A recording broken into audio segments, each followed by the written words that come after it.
Happy New Year, newbie investors, traders, and farmers. I would like to really greet all of you an abundant year 2015.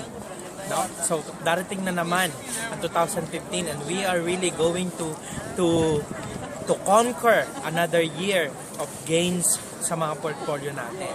So, andito ako ngayon sa Rome, sa Colosseum, and medyo nagre-relax lang konti bago uli mag-start ang trading this coming January 5. So, ngayon is, I just want you to set your plans, to set your goals, create your New Year's resolution, and kung matatandaan ninyo, no, kailangan mong gamitin ang PAM, yung planning, actions, and mindset.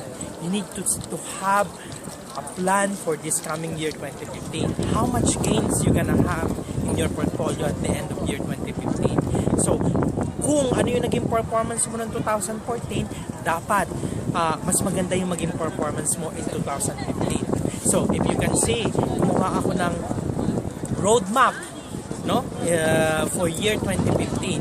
So, isi-share ko yan sa PAM Academy. And I would like to encourage all of newbies na gusto nang matuto ng position trading. Not necessarily day trading, but position trading. How to position yourself in a specific stock at a low price. No? So ngayon, at least magkaroon ka ng idea kung paano ba talaga pumapasok at lumalabas ang isang trader sa stock market. So this coming year 2015, I want you to join me in the PAM Academy once again. This time, we have promos for 1 year, for 6 months, for 3 months.